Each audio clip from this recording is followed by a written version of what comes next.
Good day, viewer. You're most welcome to the NILE CAST on Westnile Television, where we give you the daily news bulletins of the day. Every day, my name is Okumuringa Christine.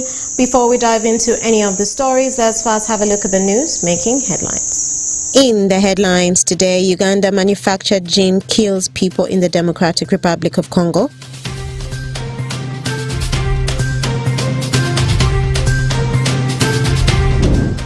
Youths urged to take advantage of government programs in order to eradicate poverty in Nairobi City.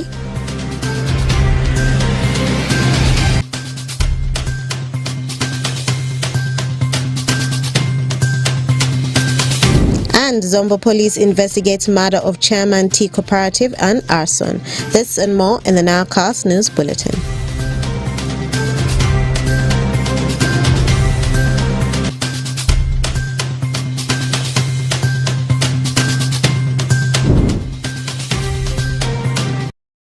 A very warm welcome to you, viewer, and you're most welcome to the NILE CAST on Westnile Television.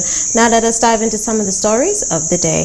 A delegation of the Congolese administration, including the political leaders, security officials, business persons, among others, have petitioned the leaders of the West Nile region over the increasing cases of deaths amongst their consumer attributed to the locally manufactured liquors from the different brands, with clear identification of their origins pointing to Arua district in Uganda.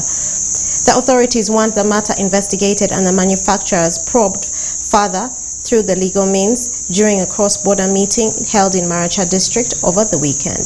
Frederick Jamadri reports. Congolese authorities want an immediate intervention into the investigations of a sachet waraji and a bottled gin that have reportedly claimed several lives in the Eastern Democratic Republic of Congo's Ituri province. The Congolese delegation, led by the administrator of Aru territory, Richard Mpampi Kinkana Kitambakulu, and the Director General of the Manufacturers Association of Ituri province in the Eastern Democratic Republic of Congo, Magento Nati Nobat, and Banyo Debo Daniel, the Deputy National, commonly known as the Member of Parliament, who together presented exhibits of the suspected poisonous gins to Ugandan authorities received by the resident District Commissioner of Maracha, Buga Matata, the Uganda Police Force representatives, and the Uganda Revenue Authority Regional Supervisor of Customs in Western Region, and the members of Parliament from Maracha District, among others, where the two authorities met to discuss pertinent issues affecting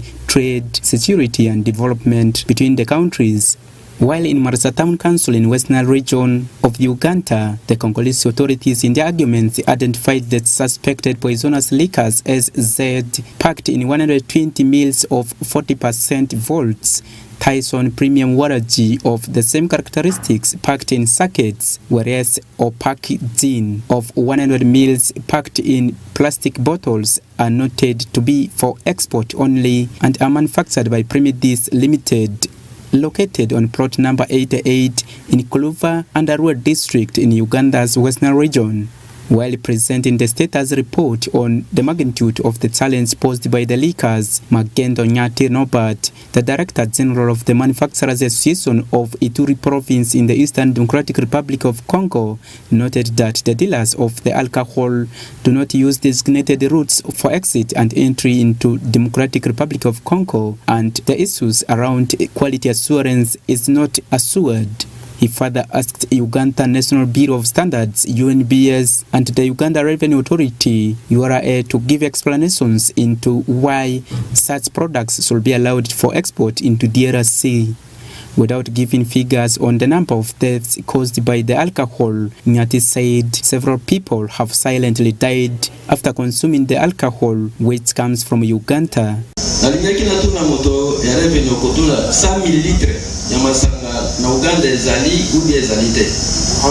ask the one in charge of revenue if the wine or the alcohol for 100 milliliters, does it exist in Uganda or not? Yami Bale ezali masanga HC. Est-ce qu'il est en Uganda ezali autorisé ou bien? The second one is the alcohol put in sachet. Kavera. Yes. Put in Kavera. Does it exist in Uganda or not? Yami Sato masanga oyo bazokoma export. The third one is the drink on which it's written export. Kasi ezokende officiellement te. But it's not going officially. Est-ce qu'il y a yebi makambo likolo ngobe ba ibe ngote? Do you know something about it or not?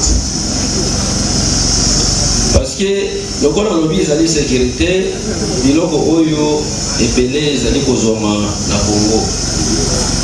Kouta na Uganda. I said it concerns security, but because there are many things that goes to Congo from Uganda. Ezali koboma population ya Congo. It's killing the people in Congo. However, Ugandan authorities asked for some time to give responses onto the issues raised as they investigate the allegations to a logical conclusion.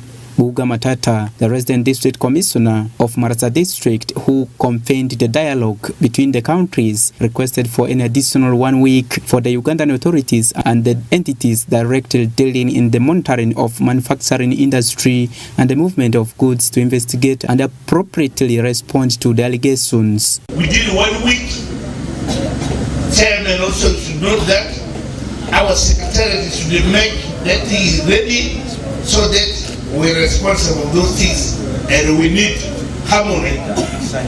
Whereas Jennifer Duwaru, the woman member of parliament for Marasa district, says the porosity of the border points which continue to influence illegal transit and migrations have posed a lot of risks for the consumers across the borders.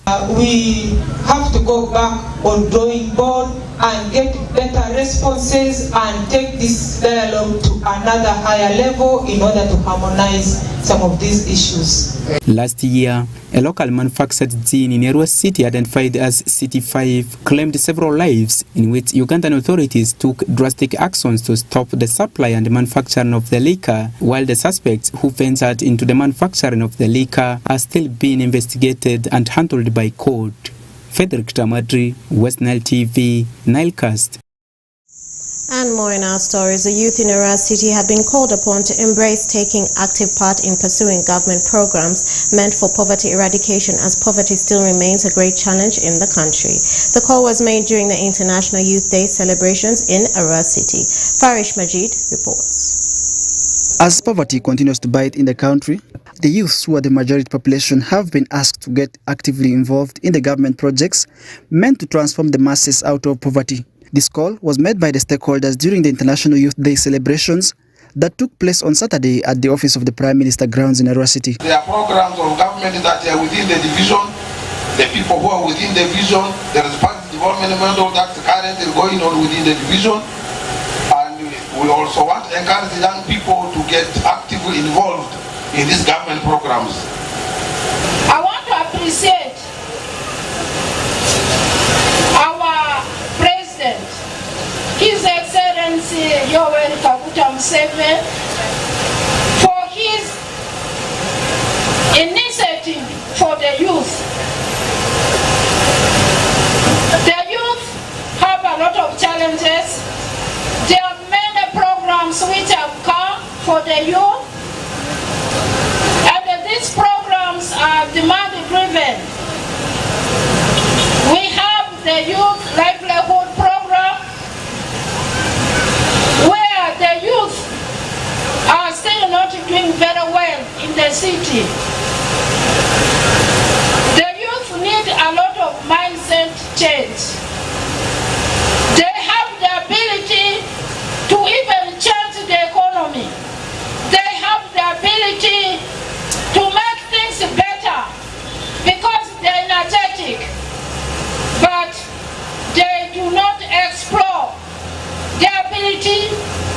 The government introduced a number of initiatives such as the Youth Livelihood, Entandikwa, Bonda Bagagawale, Operation Wealth Creation, Emyoga, and the recent being the Parish Development Model, which are yet to achieve the government target of elevating the masses out of poverty. Magezi Gift, the chairperson of Arua City Youth Council, expressed his disappointment in the design of the programs, as they do not favor the young people since they are having been sidelined in the decision making. Guest of honor, I would like to put this clearly that government have given us programs which favors the young people. But as the young people, we have seen a lot of challenges that we are facing.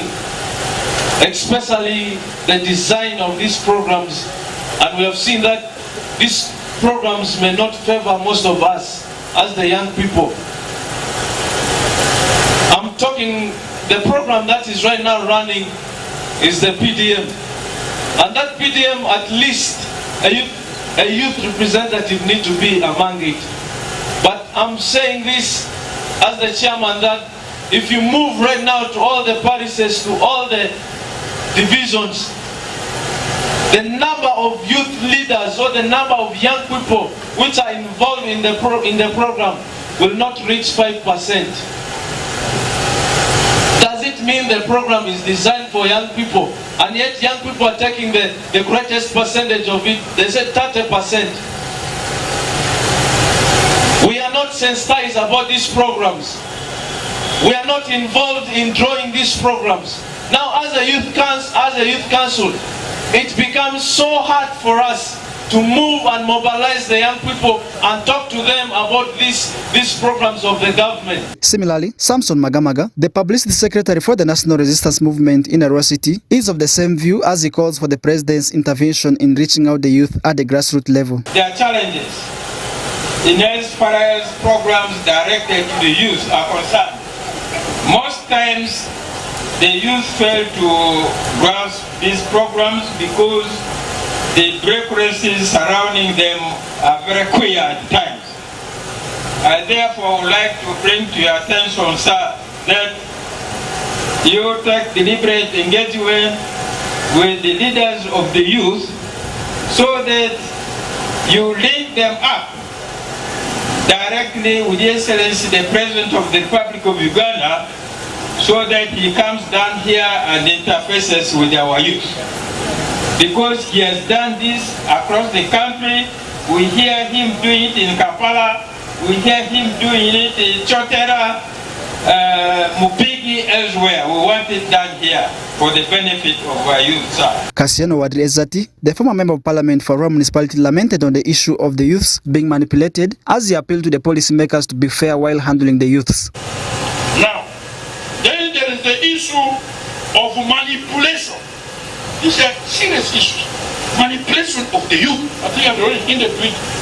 Let us make us way. Policymakers, let us respect our youth and get them on board as far as the issue of... Several of these government initiatives meant to drive the masses out of poverty have failed due to a number of reasons, especially lack of sensitization on the benefit of the programs to the youth who still need knowledge before receiving the funds. Farish Majid, Westnile TV, NILE CAST.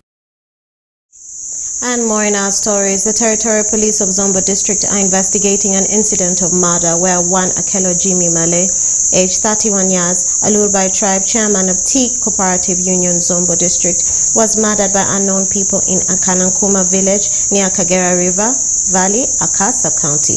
However, after the murder, the people who are believed to be the relatives of the deceased avenged by attacking 3 villages and burning over 200 grass-thatched houses, destroying banana plantations, looting properties, and injuring 1 person.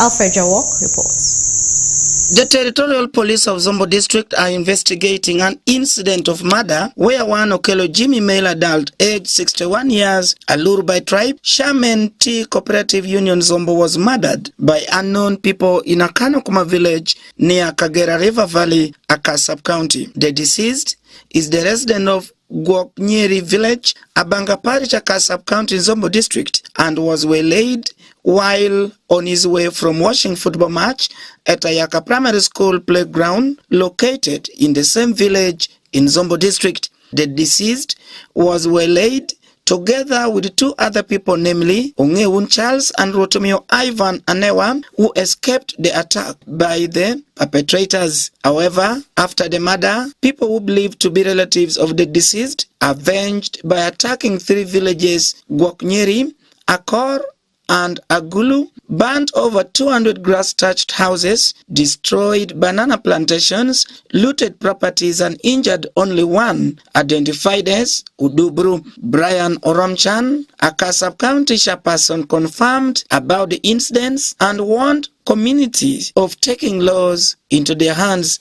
Oromchan advised the communities to get another alternative ways of solving matters arising in the community. Mucha kotibre kakeni chakre mshenga ngwen manik pajaditu kelu timbre mitiewor kini savario mulara dek mayuri ni sama tupa kelu windulende Asia ne kutimire ele bidami Asia kini sawa ngwen ati chako wanga udi muti village adek Mia Kor village Agulu Malgua Knyeri village Maudi Manyawuru Monwang Mwang Vedu Takashel Gira Dapia beach Manyawuru Asia Wawishu Igi Lembe Mokushi Yurini Pamitungo Umato Chingere Mobedu Tanu Ponko Jurang Mwa itis weekend Matin Kendu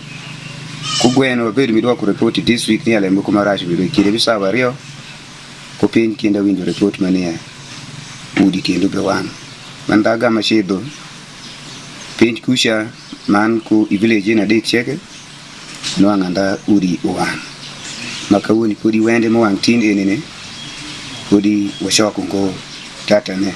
Ferdinand Okesha, one of the affected communities, said when the attackers fronted him, he survived the attack and his only grassroots house was left among other houses which were burned to ashes. Ati dano mirayaka isuru agam pakia.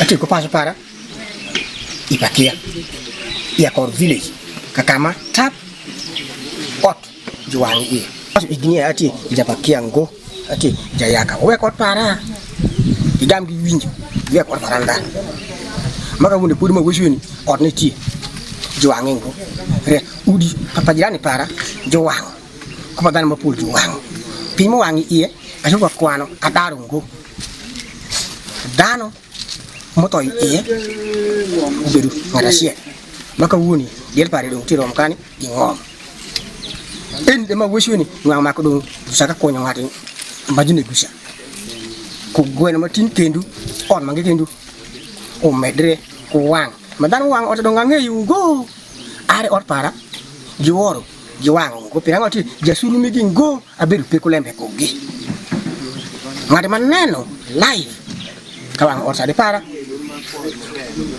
jubi di bala de para ange yugingo pirango arado maka woni ange yugingo.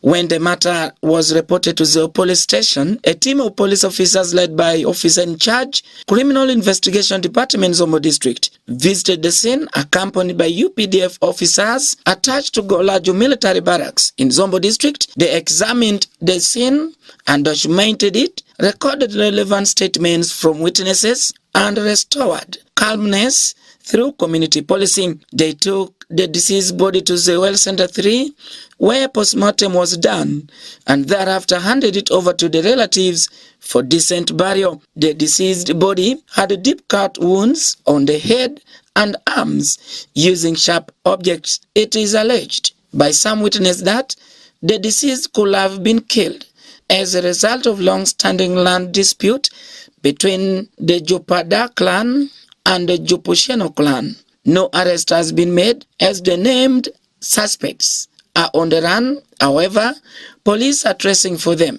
Investigations continue into the murder incident under Paida Police Station CRB 070-2023, as well as arson and malicious damage to properties. Members of the general public are urged to respect the right to life by not taking it away unlawfully. Meanwhile, on the other side, people should not take law into their hands in revenge, but instead cooperate with the police by reporting and testifying so as to bring perpetrators. By the time of filing this story, another person identified as Udubru Patrick succumbed to injuries at Nyapeya Hospital. Alfred Jawok, Westnile TV, NILE CAST. And more in our stories, Uganda National Bureau of Standards has enlightened and encouraged schools proprietors, head teachers and principals of schools in the Acholi sub-region on the consumption of food that meets the Uganda standards. The Deputy Executive Director, Uganda National Bureau of Standards, urges the key stakeholders in education to start considering buying food for feeding students and pupils from certified suppliers. Stephen Okello from Gulu reports. Uganda National Bureau of Statistics has advised school proprietors and directors to start considering standardizations when purchasing food items to fit their schools and institutions. This is basically an effort to try and raise the issue of why it's important to give our children, to give the people in the education sector food that is safe. So the standards are not just about the quality of the product that you can find in the market, it's also about following standards if you yourself are a producer of food that you are going to offer the children. However, these key stakeholders in education also shared with UNBS some of the challenges that might have hindered them from adapting the standard procurement process. Complying with that standard in terms of buying products like kosher from branded one or certified is very difficult for the school.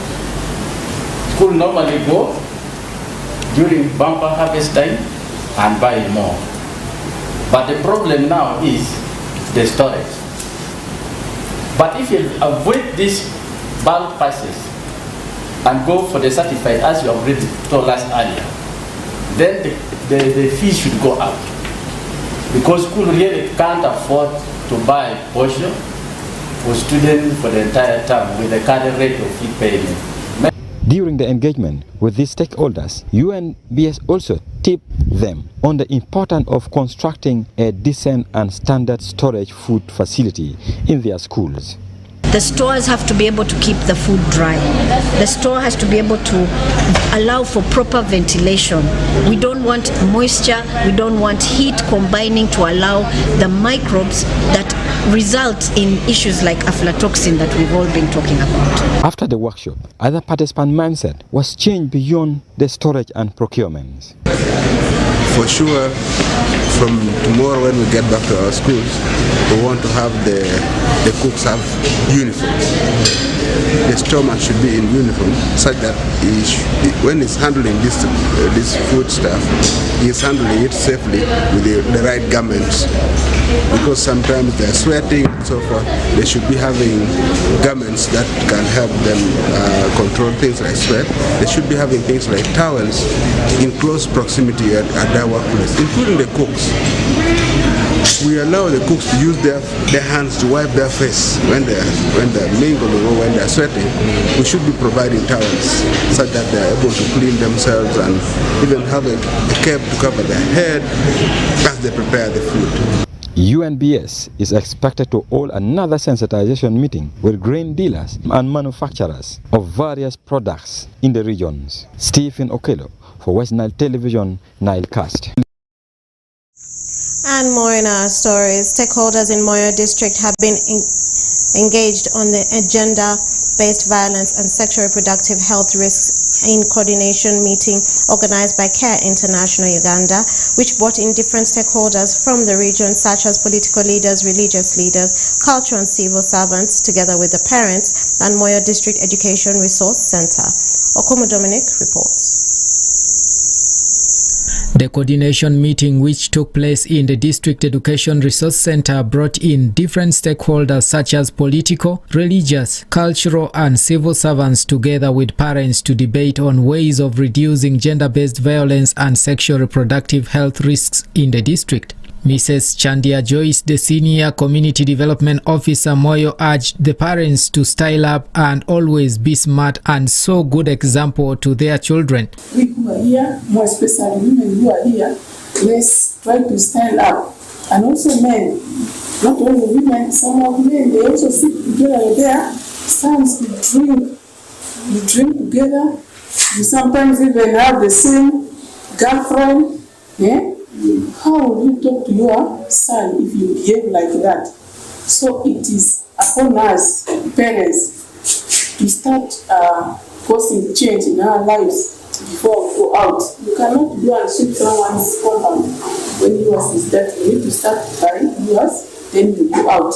Dr. Akule Richard, the district veterinary officer Moyo, said some of the model parents are neglecting what they are supposed to do. Negating what they are supposed to do. So maybe during evaluation of the model parents, there should be a third party to check how this person is delivering, whether he is being exemplary in the community. Honorable Asusi JB Sam, the Secretary for Finance, Moyo District Local Government, said during the meeting there was a mention about negative cultural norms and religious beliefs as far as gender-based violence is concerned.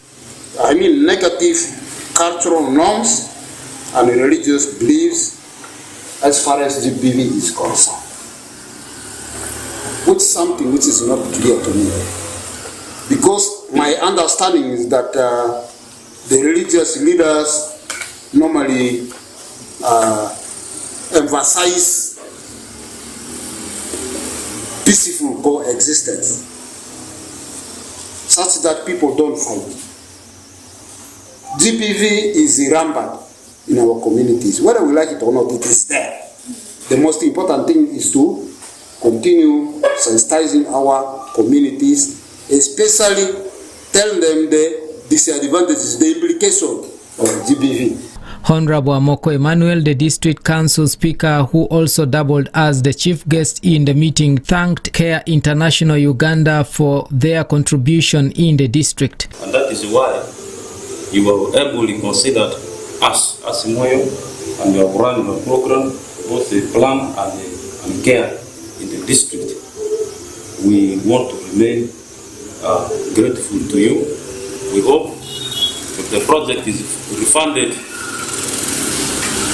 I know they are all right projects, and they consider in the post events, please reconsider us if that will be coming.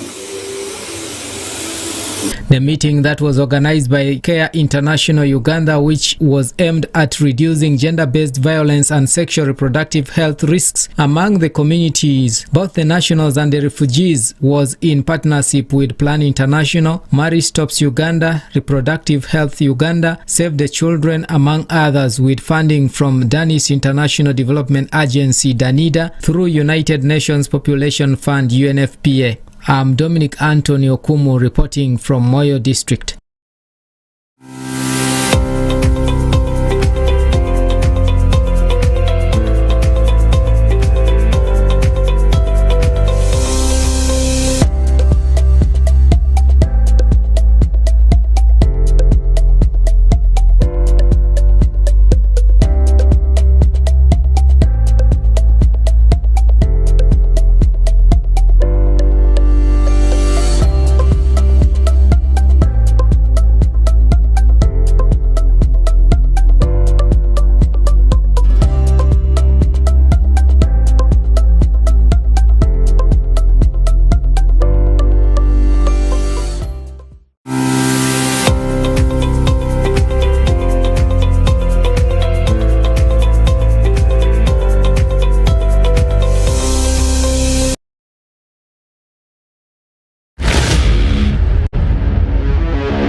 Welcome for the sports news on Westnile TV with me, Owen Ezaga. And in today's sports, local and international and national stories are come right on the screen. Now, starting with the local story in Maracha, officials of Maracha District Games and Sports Department are looking at submitting for categories of participants in the forthcoming national championship to represent the district in Mbarara District after this district approved 30 million Ugandan shillings to facilitate the teams. With the games now at sub-county level, the district sports officer, Mr. Henry Aniko, says he is optimistic that once the inter-sub-county games are concluded, all shall be well and there shall be room for them to have a proper selection ahead of the games. Let's have more from the interviews. We have that category. We have under 12 boys who are going to present Marasa District in under 12 football. We're also taking under 14 boys in football. Again, I have introduced this year handball for under 14 girls. I think this is one of the most liked game this time. The focus so much has been on football, but this time, since we introduced handball, people of Marasa have welcomed handball in both hands. All the 70 schools in the Marasa district are now practicing handball in Marasa. So we are taking under 14 girls to compete in Marara for nationals. Then we are taking under 16 girls for netball in Marara. These girls have been the best. Remember last year when we went to Masaka, they went up to semi-finals, which made them to be regarded the third best in the country. So, Government of the Republic of Uganda gives us some funding, around 30 million. The purpose of my office is to facilitate this team in terms of transport. For example, we are going to Barara. The transport is expected to be 14 million. And it's out of the 30 million that I facilitate this team. Then schools contribute some small monies through the sports allocations, UP and so on. They consolidate this money, they budget it, and the team is fed. And in more of the stories, after the appointment of Samson Caesar Okuti, the new head coach of Onduparaka Football Club, different fans have shown love and welcomed the coach at the Greenlight Stadium ahead of the new campaign 2023-2024 season. Let's have some of the reactions from the fans. A passionate fan of Onduparaka Football Club. Caesar as a coach is the best thing Onduparaka has done for me, like recruiting a home-based coach and who knows local football of the region. That will at least give Onduparaka another chance of coming back to the league. His appointment came in the best time for me, like when Onduparaka needed the shoulder to kneel on, and they had to go for Caesar, which for me was the best option rather than hiring from other designations. About Onduparaka in the big league, it is something we have gone back to rebuild on our coming back. Onduparaka will bounce back strong. I'm a big fan of Onduparaka Football Club. About Caesar's recruitment as our new head coach, looking at him, he later knows the environment of Onduparaka Football Club from the grassroots up to the players, because he has been a player there too. And about his case, he has been a coach with Leo Football Club, a 4th division club, and then being a Roy Hills assistant also. I think his skills are worth. Then again, also being a Westnile province head coach, his skills are worth being Onduparaka's head coach there. About Onduparaka's relegation, as a fan, it has literally affected us, because being in an upper stage and they're relegating it to a downer stage, that is a demotion about your brand itself. With the current recruitments and the former players being around, I would say Onduparaka will only spend there, even if they're supposed to be months, some few months will bounce back to the league. So we're only going to spend there one season, we're getting back to the bigger league.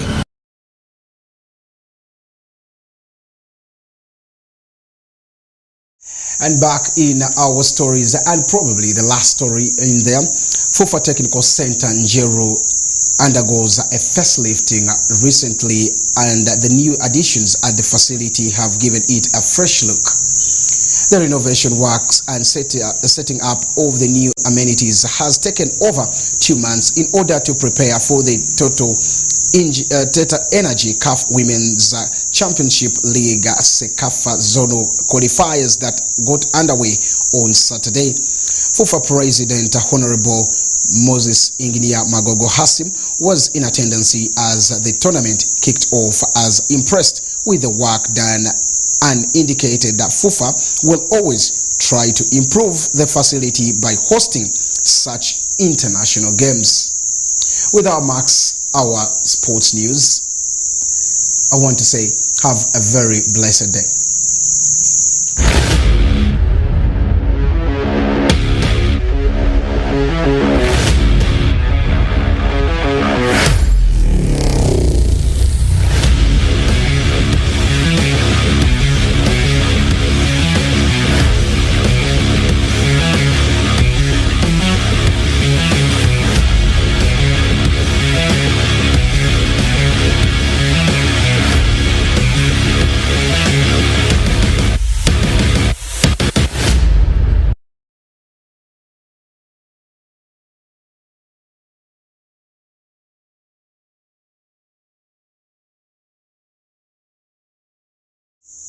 Thank you, Owen Ezaga, for the sports news and the sports highlights. And with that, viewer, we've come to the end of the Nile Cast on West Nile Television.